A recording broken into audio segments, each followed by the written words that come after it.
வணக்கம் என் அன்பான உறவுகளே, நாங்கள் இன்றைக்கு ராசவள்ளி கிழங்கு மசிக்க போகிறோம். மசித்து சாப்பிடுவோம். எல்லாம் சின்னாக்கள் இருக்கு நம்ம சாப்பிட்றதுக்கு. இப்போ இதெல்லாம் பட்டி தோலெல்லாம் பட்டி எடுத்து போட்டு செய்வோம். இப்போ எப்படி செய்கிறன்றதை பார்ப்போம் வாங்க. இப்போ முதல்ல நான் தோலை சீவ போகிறோம்.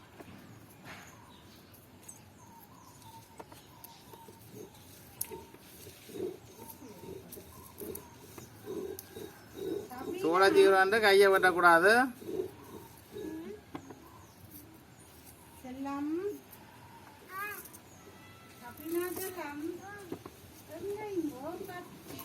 தோலை மெல்லிசா சீவனும் சதையும் பட்டு பட்டு போவோம். கிழங்குன்ற சதை பட்டு பட்டா இப்போ இந்த கிழங்கு குறைஞ்சிடும்.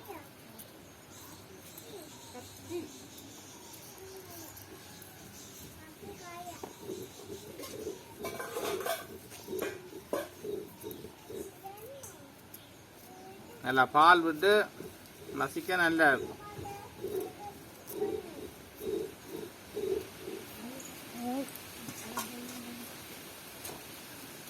இப்போ நாங்கள் இது செய்கிற வீடியோ நீங்கள் பார்க்கணும்னு சொன்னால் டெய்லி முதல்ல செய்ய வேண்டியது சப்ஸ்கிரைப் செய்யணும், பெல் பட்டனே மாற்றணும், லைக் பண்ணணும், ஷேர் பண்ணணும், கமெண்ட் பண்ணணும்.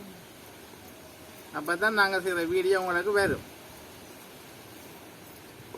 சில பேர் சப்ஸ்கிரைப் செய்யாமையும் பார்க்குறீங்க உறவுகள். அப்போ அப்படி பார்க்காமல் சப்ஸ்கிரைப் செய்யுங்க. முக்கியமாக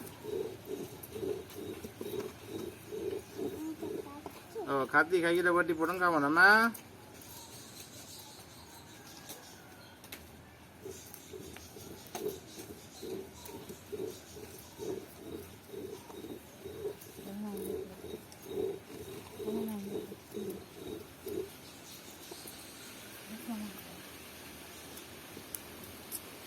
அப்படின்னா நாங்கள் சாப்பிடுவோமா ராசவள்ளி கிழங்கு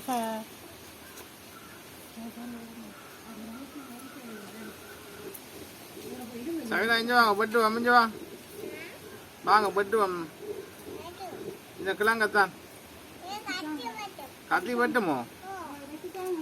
அது இந்த ரமேஷ் மாமா எதுவுமே இல்லைம்மா, வெட்டினா சரியா?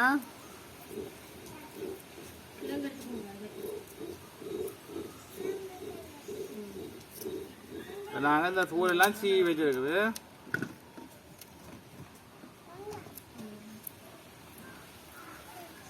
இப்போ இந்த கிழங்கு இப்போ வந்து அருந்தல் வெளித்தான் கிணக்க வரும். இப்போ இது வந்து இப்போ நோமலாக அருந்தலாக வேலைக்கு வந்துட்டுது கொஞ்சம். அப்போ கிழங்கை கண்டவொடனே இந்த கிழங்குல ஒரு ஆசை, அது இந்த களிக்குன்னு நான் சாப்பிடுவேன். அதுக்காகத்தான் நான் அப்படி இன்றைக்கு பார்த்துட்டு வேண்டி கொண்டு வந்தேன் இதை செய்ய வேணுமென்று.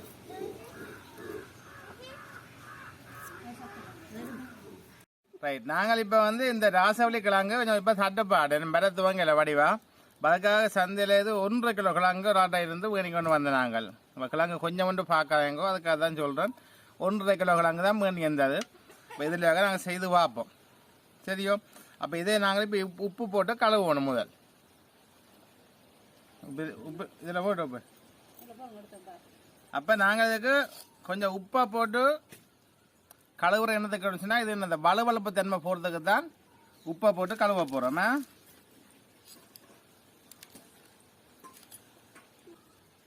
ஜொக்கத்தாங்க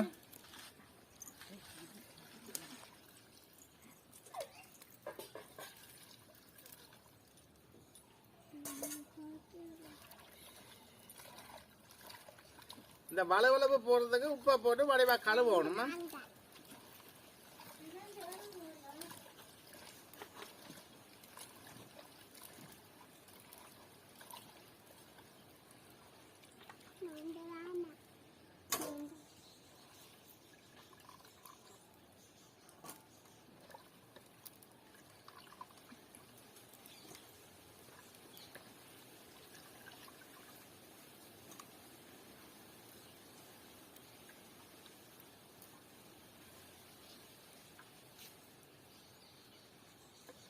பிள்ளைக ஊதி படுத்தானே தாத்தா கையில ஒழும்பு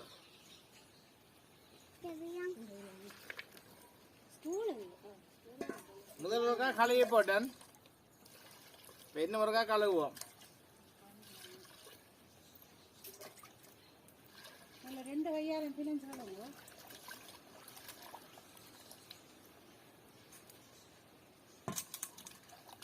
ராசவள்ளி கிழங்கு நீங்கள் தான் செய்ய போறீங்களா?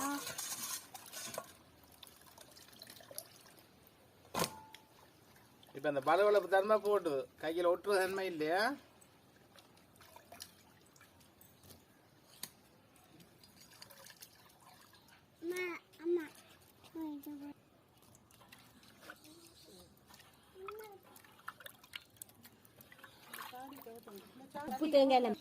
ரைட், அப்போ இது இப்போ நாங்கள் 2 இடம் கழுவி போட்டோம். மற்ற இப்போ சீனி வந்து 200 கிராம்னு சொன்னோம் வேண்டி வச்சுக்கிறோம். மற்ற தேவையான அளவு உப்பு போடுவோம். மற்றது இந்த பெரிய தேங்காய்லாம் பாதி தேங்காய் திரி வச்சுக்கிறோம். இது புளிஞ்சு பால் எடுக்கணும். இதோட சவுவரிசியும் போடணும். 50 கிராம் சவுவரிசி வேண்டி வச்சுக்கிறோம். சவுவரிசி வந்து இந்த களியை இறுக்கி வச்சுக்கிறதுக்காக தான் சவுவரிசியா 50 கிராம் சவுவரிசி வேண்டி வச்சுக்கிறோம் ராசவள்ளி கிழங்குக்கு போடுறதுக்கு. ரைட், இதை தூக்கி நாங்கள் அடுப்பில் வைப்போமா. வந்து தேவையான அளவு போடுவோம். நான் சீனியும் போடுறது எல்லாம் தண்ணியையும் விடுவோம். தண்ணியே இந்த ராசவள்ளி கிழங்குக்கு மேல் மட்டத்துக்கு விடுவோம். கூட விடாம பாலம் விடுறானே இது கிழங்கு அவிக்கிறதுக்கு தான் இப்போ தண்ணி விட்டுக்கிறாங்க.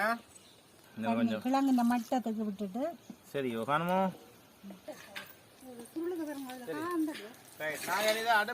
அடுப்புல வைப்போமா. உப்பு போட்டாச்சோ தேவையான அளவு போட்டுக்கிறாங்க. நாங்கள் அவியட்ட மூடுவோமா. அடுப்பு இது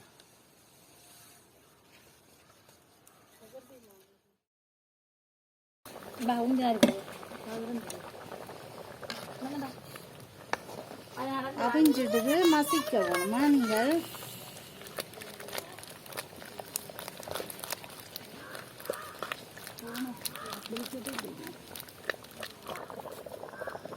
நல்லா அவிஞ்ச பிறகு தண்ணி வத்தும் பாருங்க. அப்பதான் நீங்கள் மசிக்க வேணுமா. அவிஞ்ச தண்ணி வத்தி வரத்தான் மசிக்க வேணும்.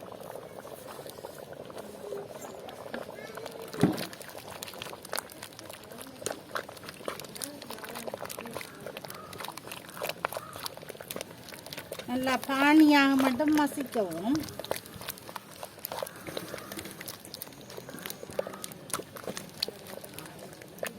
நல்லா இருக்குங்களா அங்கே சாப்பிட ராசவள்ளி கிழங்கு. சின்னாக்கள் பெரியாக்கள் எல்லாம் விரும்பி சாப்பிடுவேணும். நீங்களும் செய்து பாருங்க, செய்து சாப்பிடுங்க.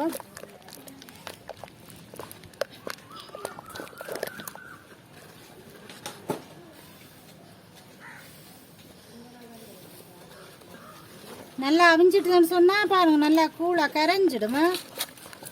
அவிஞ்சிட்டுது அவிஞ்சாலும் கொஞ்சம் நாங்கள் அகப்பையால் மசிக்கவும்.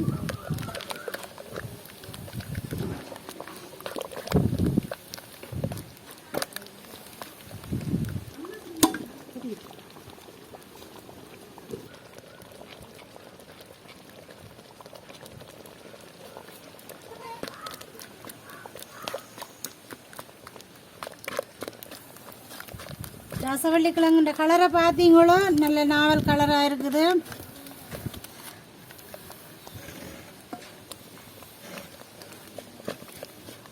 நாங்கள் இந்த கிழங்குன்ற இதை மசிக்க வேணும் நல்லா. அப்போ தான் கிழங்கு சின்ன கிழங்கு சாப்பிட்றது கிழங்கு நல்லா மசிப்போம்.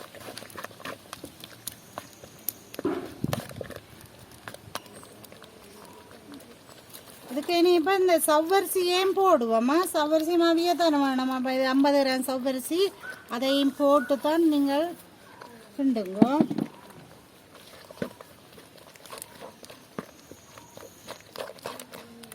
சவ்வரிசி இருக்கத்தன்மை வர்றதுக்காக தான் சவ்வரிசி போடுறதா இருக்குமா.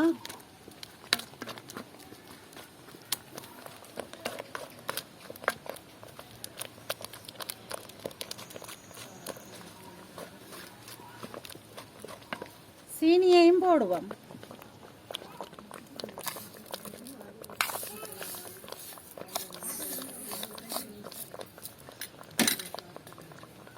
சீனி உங்களுக்கு சோறுதன் வருத்தம் இருந்தால் சீனியை குறைச்சி போடுங்க.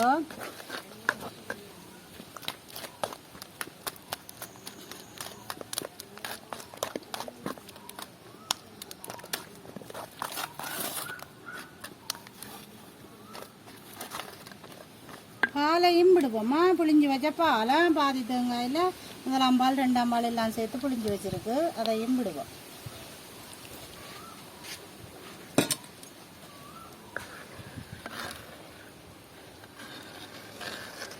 ஒரு 1/4 லிட்டர் தண்ணி தான் விட்டு புளிஞ்சறானா. பால் கணக்க விட்டுடாதீங்க, தண்ணியாக போடும்.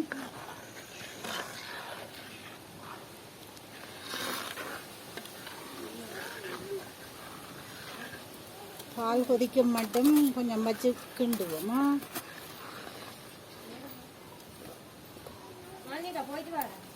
போறீங்களா? சரியா போடுவேன்.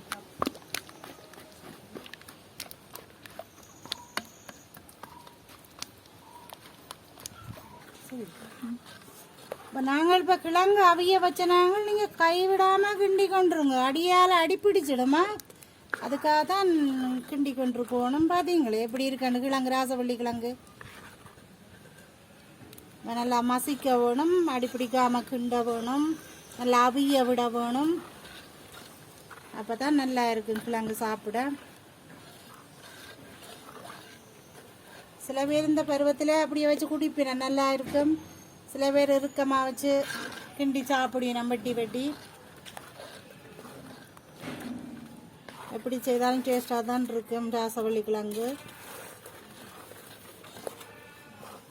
ரைட், இந்த பருவத்தில் நீ இறக்குவோமா. இறக்கி வச்சா நீ சட்டிக்கு ஆறிடும், உருகிடும். இப்படியே சுட சுட வாயில் வச்சிடாதேங்க, நல்லா ஆற விட்டு தான் சாப்பிடுவோம். பார்த்தீங்களா நல்லா மசிச்சபடியாக கட்டி எனும்பறையில் அந்த ராசவள்ளி கிழங்குன்ற இது அப்படியே கரைஞ்சிட்டுது.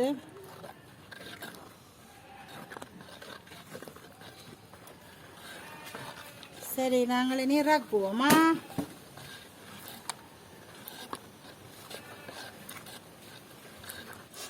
நாங்கள் இப்போ இறக்கி வச்சிட்டோம் அடுப்பால்.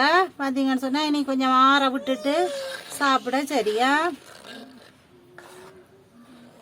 நல்லா ஆற வேணும். டப்பண்டு குடித்தா சுடும். சரியா அப்படியே நீ ஆற வைக்க இறுகிடும். நாங்கள் அதுக்கு பிறகு சாப்பிடலாம். ராசவள்ளி கிழங்கு ரெடி ஆகிட்டு. பார்த்தீங்கன்னு சொன்னால் இப்போ பார்த்தீங்களா எனக்கே சாப்பிடணும் போல் கிடக்குது. இந்த முறையில் நீங்கள் செய்து பாருங்க. இந்த ராசவள்ளி கிழங்கு வீடியோ உங்களுக்கு பிடிச்சிருந்தா லைக் பண்ணுங்க, ஷேர் பண்ணுங்க, கமெண்ட் பண்ணுங்க, சப்ஸ்கிரைப் பண்ணிவிட்டு கூடவே பெல் பட்டனை அமர்த்தி விடுங்க. அப்போ தான் நாங்கள் செய்கிற வீடியோ உங்களுக்கு வந்து சேரும்.